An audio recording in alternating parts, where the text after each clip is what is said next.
afternoon and welcome. This is Clarence Simmons with Lost Prevention, Texas, LPTIPS-1. And today we have a very special guest with us, and we're going to bring him right on. We want to introduce you to Dr.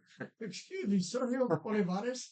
He's a doctor of education and criminal justice, and he's from right here in Corpus Christi, and we're going to talk to him right now. Sergio, good to have you here today. Thank you for having me, Clarence. I appreciate you calling me and inviting me to your podcast.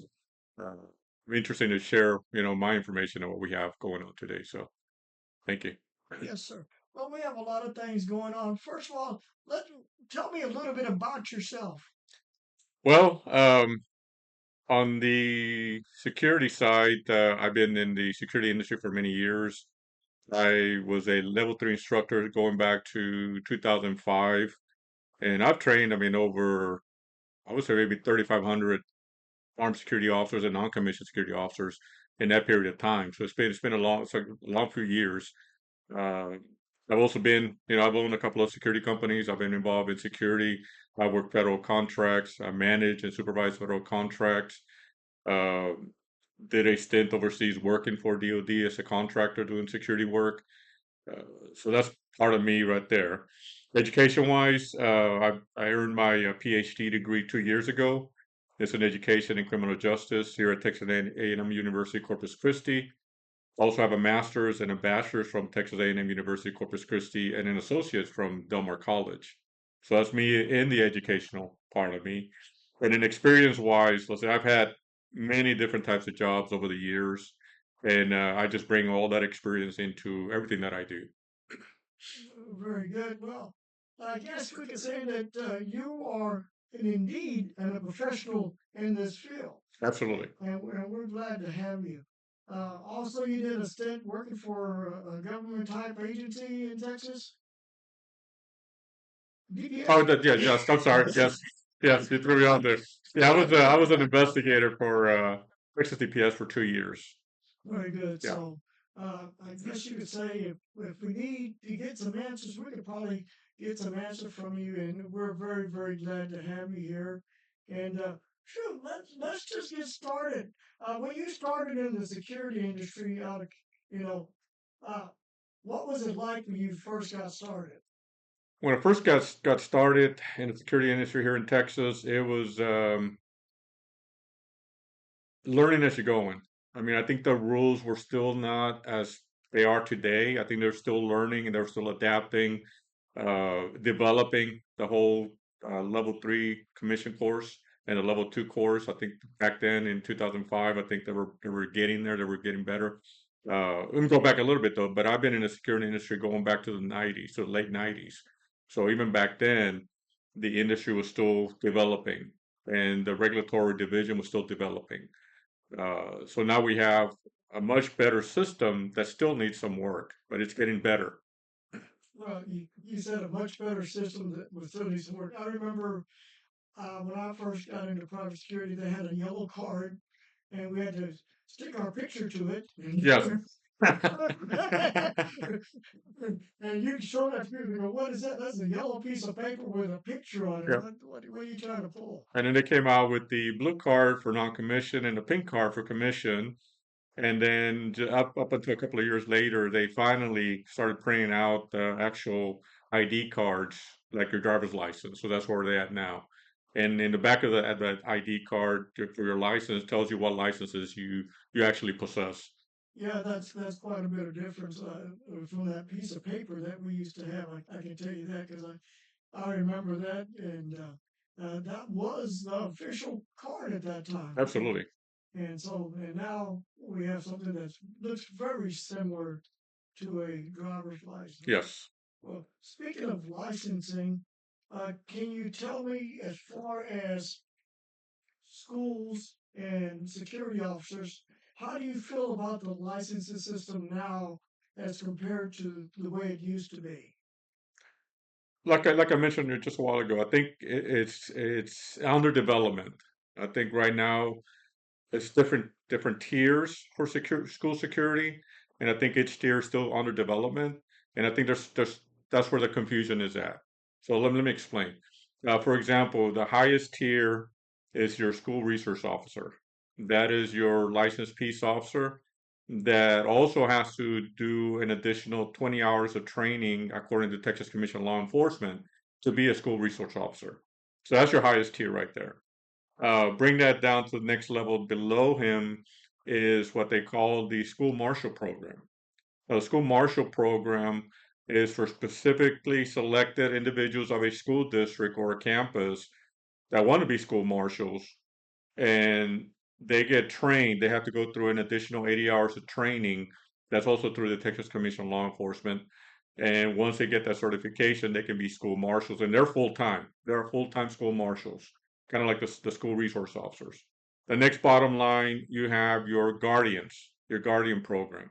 Now, the guardian program are also, again, specifically selected individuals that are school district employees, but they are not full-time security personnel. They do, it's when they need them, but they're authorized to carry a concealed handgun, a concealed weapon while they're working as a teacher, as a janitor, whatever the case might be.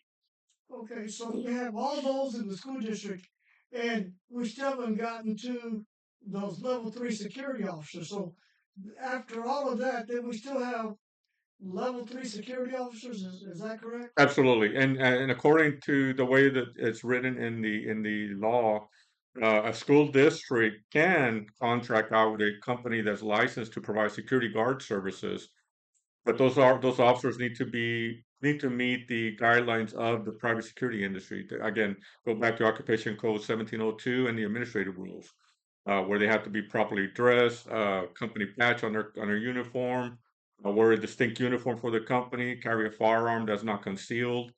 Uh, but yeah, school districts can hire a contract company, but they have to get approval through the school districts.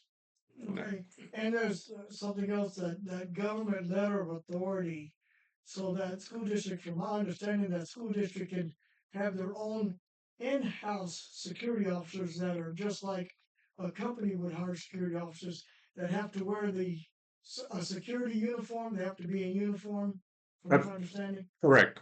That is correct. So if you have a security director or a police officer, police chief of your police department, they get what is called letter of authority, and they can bring on board, they can hire people to be armed security officers, but they still have to meet the regulations that DPS put out on 1702 and the administrative codes, Okay, administrative rules. so what that means, they have to have a level two license and then move up to that level three, which requires them to take that 40-hour class and have a security officer license, just like a regular security officer would that works for a company. Correct. And like I said, they have to wear a distinct uniform that can show that they're not peace officers, that they're security officers, and their uniform has to show that they are security officers.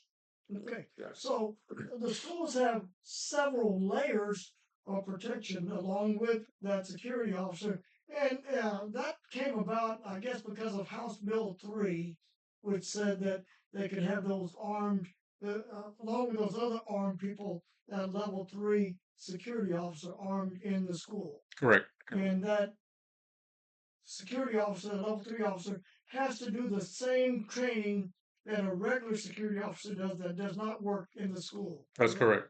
That's correct. And also, of course, the school can add additional training, but first of all, they have to have their level 3 when they do that. That's a must. That is correct. And I think some of the confusions that I know you've been hearing and that I've been hearing is between the Guardian program and the school marshal program. And there's a couple of school districts out there that I've heard about that have guardians and they're working them as full-time security personnel. But if you look at the way the statute is written and the program is written, they're just supposed to be part-time. That's your full-time employees that can act as a guardian in the event of something happens. That's not their number one priority is school security. Okay, now what happens if they put one of those guardians that has not had level 3 training into a security officer uniform? What could possibly happen there? Well, I think you get back to liability issues for the school district. um, have, let's say, for example, something else happened, this individual gets involved in some type of altercation, or he discharges firearm, and there is some type of threat, right? Or there wasn't a threat, it just depends on the situation. It's going to be situational. They're going to look at that. Law enforcement is going to look at that when they conduct their investigation. They're going to look to see if this individual is properly trained, and if he in what type of program is he supposed to be filling for that school district. Was he just a guardian, or was he trained to be a school marshal? And remember, the school marshals are your full-time security personnel. Okay, so what happens if that guardian, I get all these names Yes. going here. What happens if that guardian puts on a security officer uniform as a level 3 security officer and he doesn't have the proper training? Could there possibly be some legal implications there? Legal, yes, and it is a violation of 1702, Occupation 1702, and administrative rules, according to Texas DPS rules and regulations. Yeah, I happened to look that up, and would that could that possibly be considered impersonating a security officer? It could be, and there So, is a law on that. Class A misdemeanor the first time, and then if they're convicted of that and they're charged with that a second time, it could be, uh, I guess the charge could raise and it might end up being a third-degree felony the second time. So, uh, gee whiz. Okay, there's some issues there. There's a lot of stuff Right. that goes on, or that's happening that, uh, I guess when people put these things together, they put a lot of stuff together, and there's a lot for people to know and understand. So let me ask you a question. Uh, do you have any type of service that you give or that you offer to schools and things of that nature? Well, I can provide them with the guidance as a security consultant now.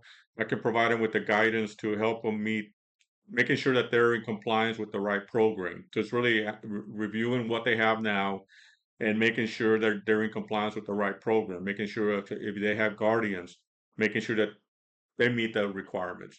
If they have school marshals, making sure that they're actually school marshals, so making sure that they do meet those requirements. If they have contract guards, armed guards, making sure that the officers that they're using are properly licensed. It's really doing the research and going into the DPS website and double check and make sure those people that they're using are properly licensed. So I do provide that type of guidance for them.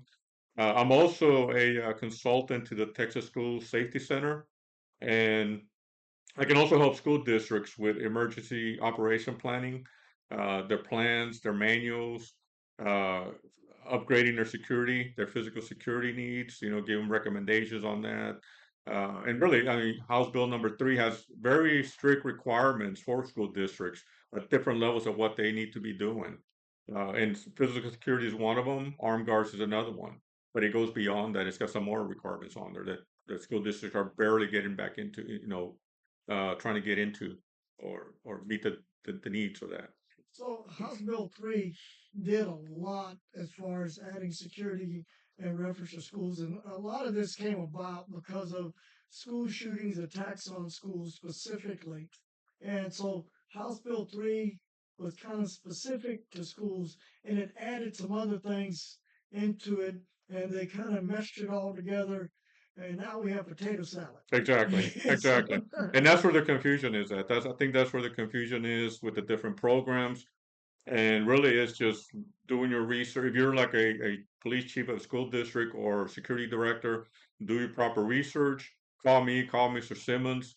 We can give you the right guidance on that, and making sure that you are in the right compliance and using the right program the way it's supposed to.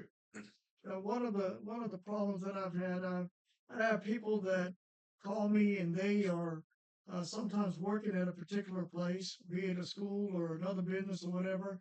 And as they go through training, they find out, gee whiz, something's not just right. Uh, so those people, I guess, contact Mr. Olivares or contact me or contact somebody and let us know or let the state of Texas know what the situation is. And sometimes you have to be careful when you contact the state because sometimes they're trying to work through the potato salad also. And sometimes they might not exactly get you that information, but Dr. Olivares has checked on this. He's gone through this. He's looked at this. We've looked at the the almost several websites that are available out there, both state, and most of them are state, different ends of the state, and including the Educational Service Center and those type of sites. There's a lot of stuff that goes into protecting your children. And one of the things I think Dr. Olivares will agree with me. Uh, that's what this is all about.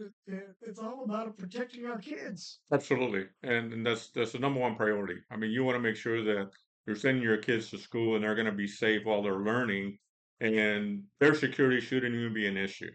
They should be there learning in that environment and letting the professionals handle the security for the school.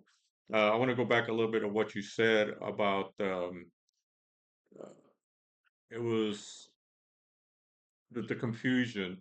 And I think it goes back to the different programs and how different individuals are also interpreting the laws. Okay, and the law sometimes can be very vague, but I mean, if you have questions about it, again, call me, call Mr. Simmons, or call the state. But the rules for the programs are very clear. If you go to the Texas Commission on Law Enforcement, the information is on there. Their website is on there. The information is on their website, and or just Google it, and they'll give, and the Texas Commission on Law Enforcement information will come out.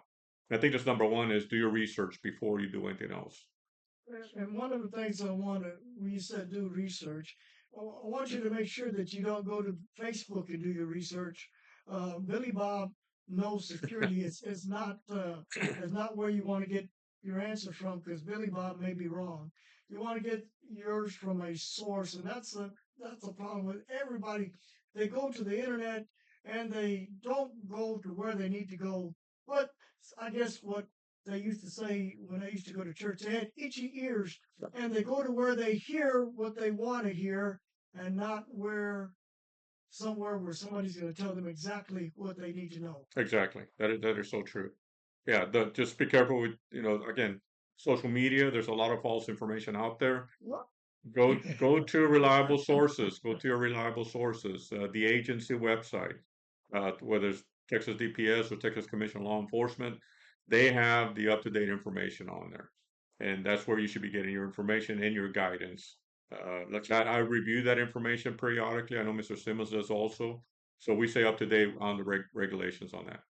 Yeah, that's kind of a almost a daily thing for us as we look at things because things are changing, ideas are changing, stuff is changing in the law, and whenever we have things happen, most of those things are changed right now because this legislative session is over.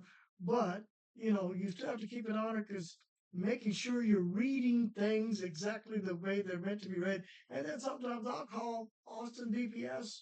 I have a couple of people on speed dial. They don't even want to talk to me anymore, but that's what they're there That's what for. they're there for. Yeah, that's what they're there for. So, uh, speaking of, now we're back into uh, level three in schools and things of that nature. As far as training, uh, there was a move to do level three training online to cover everything for level three, and people were uh, not doing that properly, I guess, for lack of a better term. And as a result, this was just brought up at Assist. That's a group that uh, uh, assists assist security officers with lobbying and laws and things of that nature before they go before our state lawmakers. And some of that has been coming up because a lot of people are going and they're trying to take a shortcut to get through that class, and then there's a problem when they come out. They may not know what people think they know, and there's a problem with verification of who actually even took the class. Exactly. And I think when you do the level 3 course online, um, whatever instructor is doing it. I personally do not do that. I like to get in the classroom because I like to have the one-on-one interaction with the students and get to know them, and I can better prepare them that way before we can get to the range. And I know you do the same thing. But when you provide somebody, if you're an instructor and you just provide a PowerPoint presentation to somebody that they can review, well, you don't know if they're actually looking at and reviewing and learning the material or they're just skimming through the slides. And that's where they lose a lot of the information. And and then after they get done with that, they tell the student, yeah, go find yourself a firearms instructor, take it to the range, and then we'll get you qualified. I said, well, I personally, as a level three instructor, I wouldn't take anybody to the range unless I've done the entire course with them because of liability issues. And I think you're the same way. And we've been through this before because you don't know exactly what they're being exposed to. You don't know if they're actually being exposed to the entire curriculum. Plus, I mean, what are they doing as far as, handcuffing training? What are they doing for baton training? What are they doing for pepper spray training also? All that is part of the course. You can't get that hands-on training from a PowerPoint. So I'm very hesitant to take somebody from the range that's done a PowerPoint presentation, which I don't know and I'm not familiar with, and then get them qualified. Because if they go out and they start working and something happens, guess what? They're going to look at the instructors first. Where did you get your training? Where did you get your who certified you on the range? And who did you do the course with? And it's going to come back to whoever took them to the range. And then it'll be hard to defend that. So I would never go to that length of training somebody that I didn't have in the classroom completely. And I know you share the same sentiments like I do. Absolutely. One of the problems is if you have an instructor in front of you, just like this week, I have a class going on. You have an instructor in front of you. If you have a question, you can ask him that question and he will get you an answer, or he will uh, find out the answer for you and let you have it. If you have a question and you're looking at a PowerPoint, that PowerPoint is not going to answer your question. It's not. Yeah. And then, uh, if I'm just saying, if you make a phone call to the place that made that PowerPoint, it may be possible that there's not even anybody there to answer the phone or get you an answer. So, there it is. I mean, that's not a way to learn. And that leaves you at a great disadvantage. Should you, first of all, you don't know exactly what you're doing. Okay. Second of all, something may have been covered in that, face-to-face class that was not covered on that PowerPoint. Exactly. Yeah, that class is always more in depth. Exactly. Yeah, and one of the other things, a lot of people, and I say this, we've gotten into this electronic age so much, and I'm using it right now to reach Right. you. But the thing is, people get in and they start doing the texting back and forth, back and well, that hands-on class, that in-person class, you have to communicate with each other. And when you're working, you have that professional presence that you have to do, and also that verbal command, which means you have to be able to talk to somebody. And if you can't talk to somebody, it makes it very, very hard to do this job. Absolutely. And I mean, don't get me wrong. I mean, online training, online education, it's got its benefits, but you have to look at what it is that you're studying. The 40-hour course to be an armed security officer, it's not easy to do that online by yourself. You need that one-on-one interaction with the instructor because your instructor is your subject matter expert. He's the one that's going to get you through the course. He's the one that's following the course page by page to make sure that we do cover everything that DPS wants us to cover. So yeah, so there's nothing wrong with online training. It's just it doesn't apply to what we're trying to do here. In this situation, not really a good idea. Correct. Correct. Yeah, and like I said, that leaves you at a great disadvantage when you're in a situation because uh, either you could get hurt because of a situation, or you could hurt someone else because you do something that you're not supposed to. And if no one's covered that with you, And if you do get into that situation, ultimately, if you make that decision and it's a bad decision, it's on that person that makes that decision. Absolutely. But people get sued and they're gonna go down the line. They're gonna sue the individual. They're gonna sue the company. They're gonna look at the instructors. It goes downhill. So everybody gets involved in lawsuits. So that's what we have to be careful with as instructors. And also, I want to mention about when we're talking about level three instructors. If you're a student that wants to get your level three license, make sure that that instructor is properly licensed by Texas DPS, and you can look them up on their website. uh, because you don't want to be paying for a course where your instructor isn't even certified to or licensed to do the training. You submit your certificates, and they're going to get kicked back because the instructor isn't even licensed. And we've heard some of those horror stories also. Uh, uh, been going on for a while too. So it's been happening out there. So we got to make sure that you, as a student, make sure you check the website. Make sure that your instructor is properly licensed to do the training. Also, unfortunately, there have been people out there that there's not a charge for impersonating an instructor. I wish there was. There's been some people out there that have been impersonating. They're saying, "Yeah, I'm an instructor. I can do that, and come on over and yeah, they'll charge you X amount of dollars. Well, I'll charge you this amount, and you won't have to do anything. You just come in and I'll sign your certificate." And they have no way of signing a certificate because they're Exactly. not an instructor. DPS is not going to take it. And you have just, if you fall for that, you just put out some money and you know, I don't know how you're going to get it back. Yeah, you're going to lose that money. So, So now you're paying double. If you really have to take the course again through a legitimate instructor, then you're paying double. And that's just a disservice when we have individuals out there doing that kind of stuff. and one of the things that also comes up is if you come to me and say, well, I went through XYZ instructor and he did this and he did that. Well, I don't know what he did. All I know is what the state of Texas says that I should do, and that's what I'm going to do. So I can't tell you uh, or sign a certificate for something that somebody else did. I can only sign a certificate verifying what I taught you. Exactly. So just be aware of that. Well, heck, we got a lot of stuff going on, and we're still going. I don't know how long we've been going, but it's been. Uh, There's some topics of conversation that I think that need to be aired because again, there's some misconceptions out there. There's some confusion, and I think people that actually see this will get an idea. It's like, you know what? I need to revisit my program, making sure that we are in compliance with the right program. And I think that's what it's going to boil down to. Is not to say you can't go back and correct it.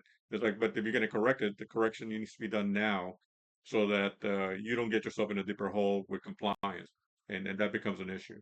yeah, and I've also seen, and we hear of other places, uh, security officers that want to. And I looked at this chat window on Facebook the other day. It was a particular chat window, and there was some security officers wanting to attempt to carry ARs, and as as as Dr. Olivares knows, that's not legal. No, it's not.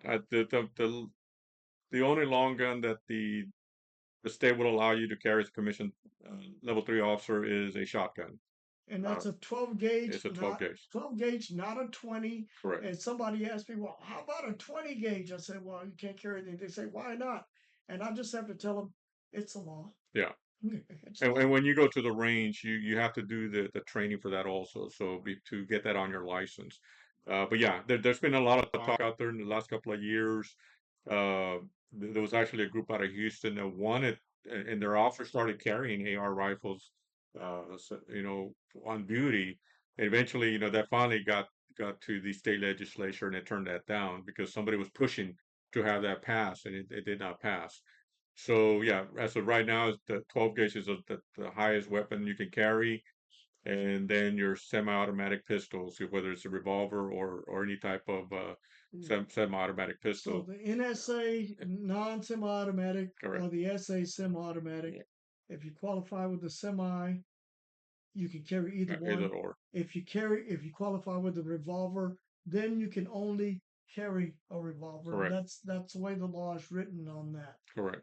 Uh, And I would also just make a comment, for the security companies out there that have armed guards, make sure that your liability insurance covers armed guards because you could have just a blanket insurance coverage, but it says nothing about armed guards. So if something happens, you're not going to get coverage for that. So make sure that your liability insurance, includes armed guards. Yeah, it's an extra expense, but in the long run, it's that extra protection also for your company. yeah, and that's another thing. One of the other things is whatever service you do, if your insurance does not cover it, you're in violation. Yes. So you company owners and company, I was going to say managers, company representatives is what they're called now. Yeah. Your company representatives, make sure that your insurance, you have the right insurance. Some insurance doesn't cover if you work in areas of government housing. Some insurance doesn't cover if you work at establishments that are bars and E- things of that nature. Exactly. Well, You got it, that exclusion for the alcohol places that right, sell right. alcohol. There is that exclusion, but if you do want to get into that type of business, you expect to pay more because yeah, they'll cover you, but they're going to charge you more because it's high liability. So yeah, there's it's a trade off there. You got if you really want to get into that type of business with bars and that kind of stuff, you expect to pay more because it's a high liability on that for the insurance companies. And as we talk about that, uh, everybody can be sued. Yes. So everybody can be sued. Don't It doesn't matter if you're doing it right, you can still be sued. So Yes. if you're doing something wrong, you're definitely gonna there's definitely gonna be some type of lawsuit. So we have to make sure, especially in this business, that we're doing things the right way. And ethics is very important as far as security owners, security company owners, and things in that nature. You have to be ethical because if you're not ethical, how are we gonna do what we're gonna do if we're not ethical? Exactly. So, gee, Sergio, okay, well we're flying. Where do you want to go next? Well, We I do want to mention also that effective January 1st, 2024, the new regulation came out that all armed guards, if you have a current armed guard license, commission license, and before you renew it, you have to do the MMPI, which is a personality test.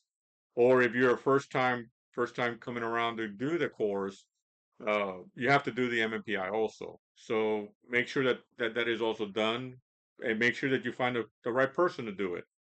Make sure it's just anybody. It has to be a licensed psychologist or psychiatrist that administers that, and then submit the proper forms to DPS saying, "Hey, I've done the MMPI, and here's my paperwork for my license. I've done the training." So hopefully, they'll clear and you can get licensed and be prosperous in the industry as an armed guard. a little bit of clarification. Uh, don't call me and say, Mr. Simmons, when can I do my MMPI? That's not me. You have to find somebody that's a psychiatrist or a psychologist, according to what the state of Texas says, that does the MMPI. Not your family doctor can't do it. It has to be someone that's licensed to do it. And they've had some people that have gone off and done that and sent that to the state of Texas, and the state of Texas has sent it back. Yes.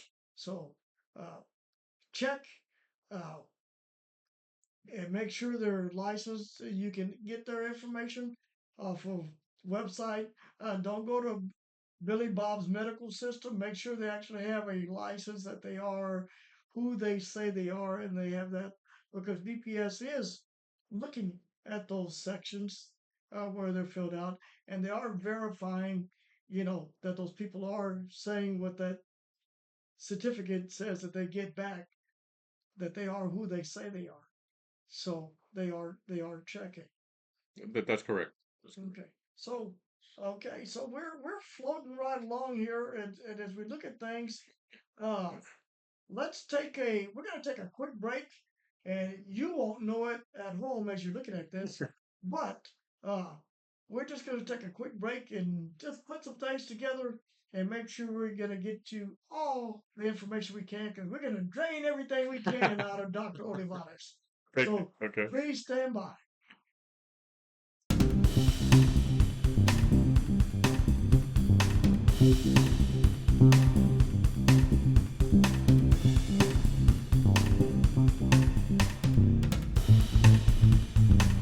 Welcome, welcome, welcome. We're back with Dr. Sergio Olivares for part two. We've been going a little while, and we got a lot of stuff that we can talk about. And the thing is, we could be here all day. I mean, it's truthfully, uh, Dr. Olivares, as we talk about licensing and things of that nature, there've been a whole lot of security officers that, they go out and they'll try to, I guess, moonlight because like police officers go and they have off-duty jobs.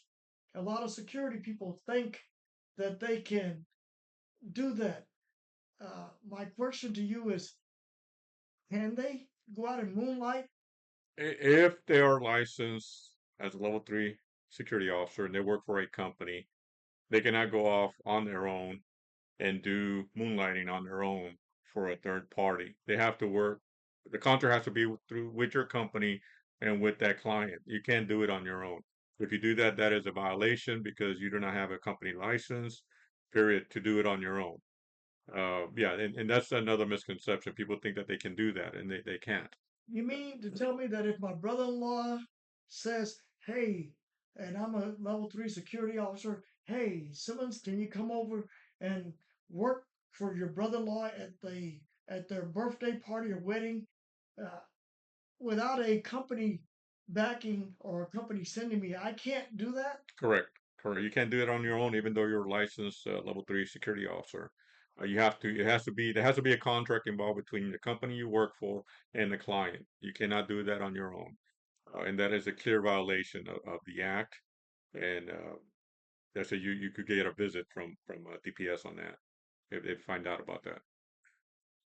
Okay, now as we talk about that, can I be registered to work for more than one company? Yes, you can, as long as every company that you're working for properly registers you with the state with the database. I can work for X, Y, and Z companies and have different schedules with them, and that's okay. Now, the issue you might run across though is if the company allows you to work with a competitor based on the type of work that you're doing. Like for example, let's say you're working federal contracts Monday through Friday, and on the weekends you want to do armored transport. Well, I don't. There's no conflict of interest there because it's a different type of work. Okay, but your company might have an issue with that, regardless. So always look and see what is your company policies, and stick to those and abide by those because you don't want to get yourself in trouble either. If you are going to work for multiple companies, make sure you talk to your primary employer and let them know so that you can clear up to see make sure that there isn't going to be any type of conflict of interest.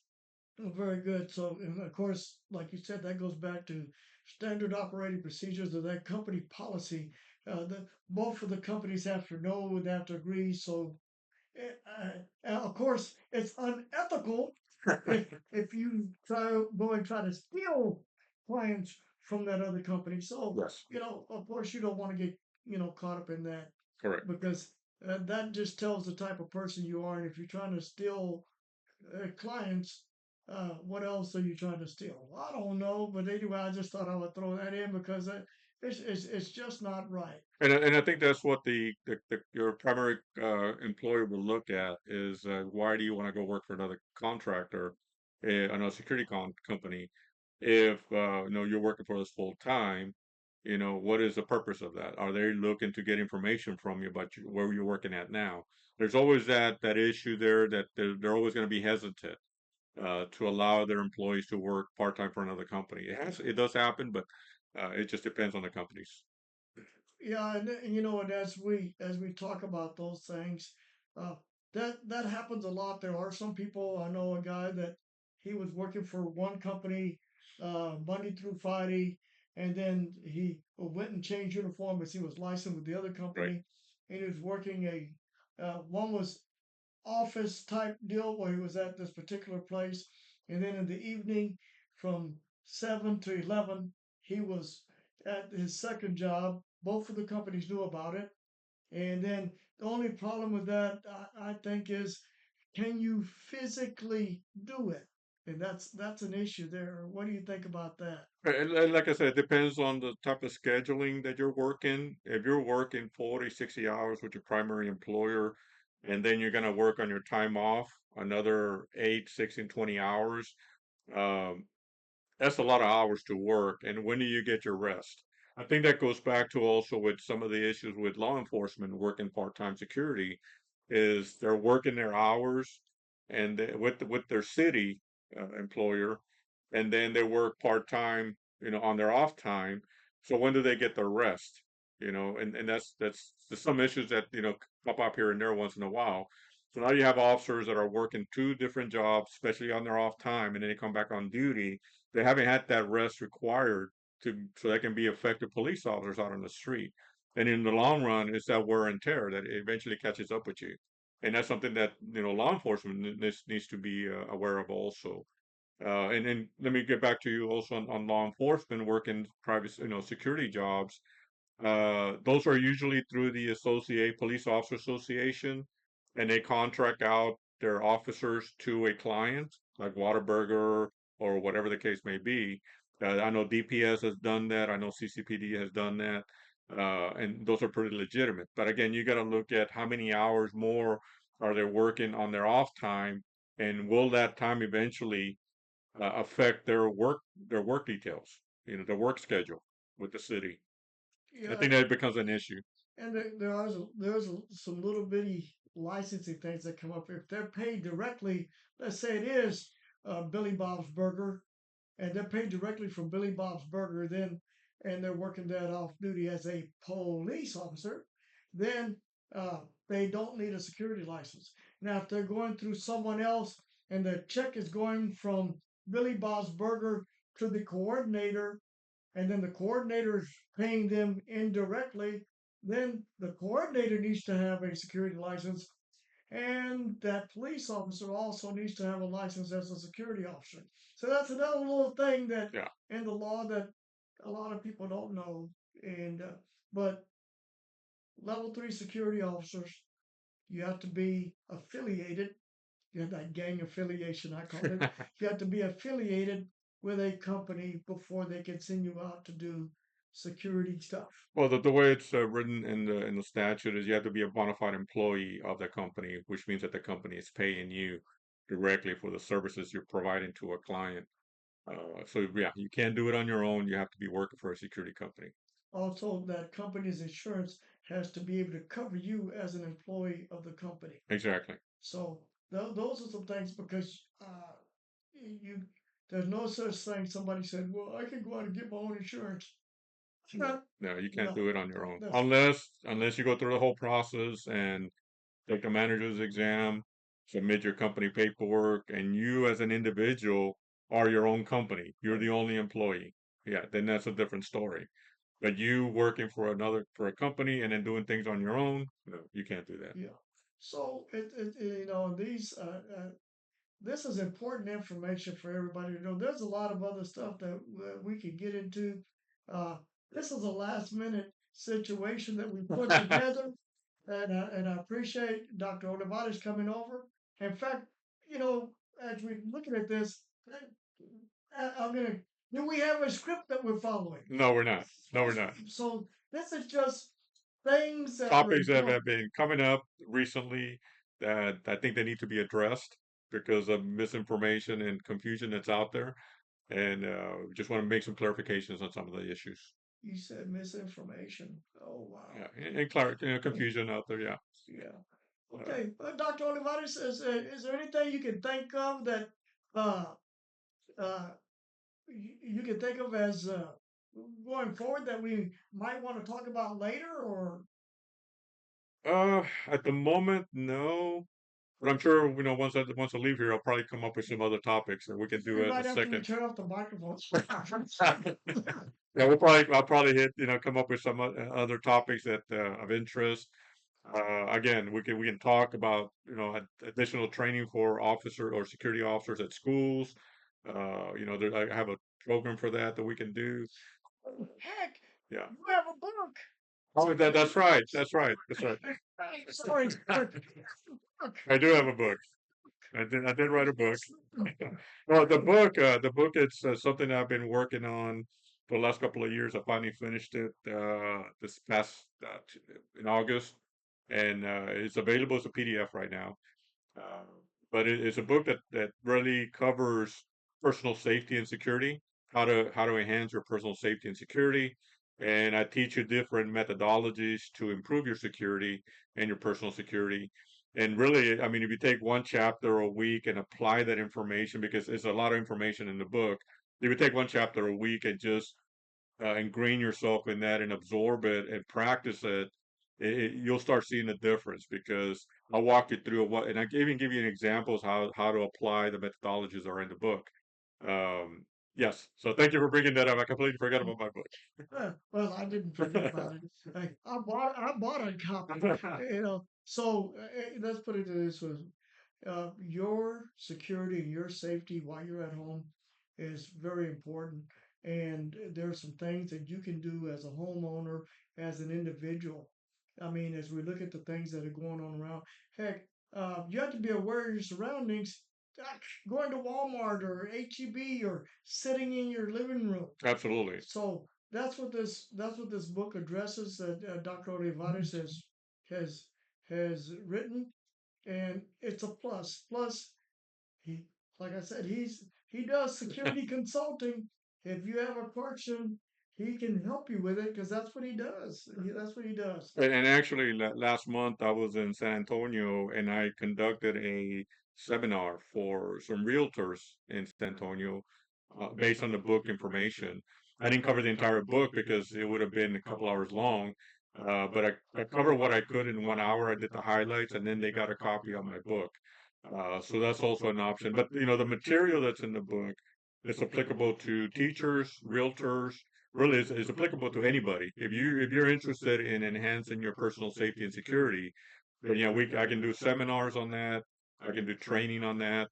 And like, or just sell you the book. You can get the PDF. Right now it's just a PDF, available as a PDF, and it just depends on what it is that your need is. And I'm actually gonna see where else I can market it to. But I mean, your personal safety and security really affects everybody, and the book covers that, and it provides great examples on how to apply the methodologies in the book. Very good. And man, I tell you, it's good to have you. I almost forgot about the book. I like, hey, not everybody, and not every day I meet somebody that uh, writes a book, and this is good information. Uh, and we're talking about someone that knows the criminal justice system, that is an instructor, that has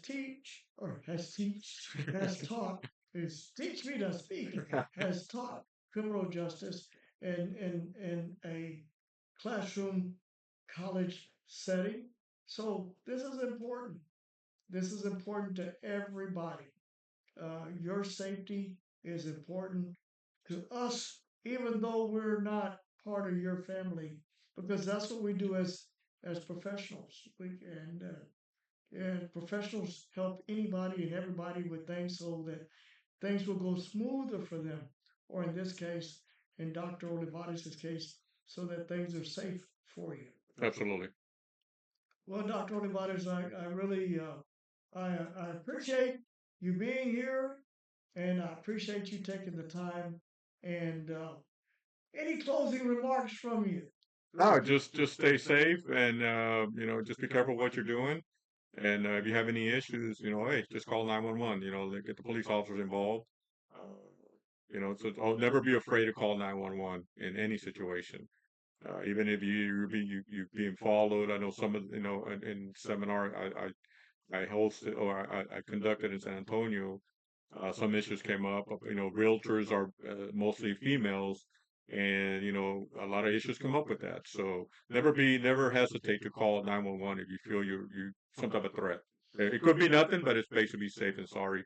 And thank you for having me, Clarence. I really appreciate that. And hopefully we can do some other sessions later on. And back to what Dr. Olivares said, hey, you, the police department works for you. You've already paid them.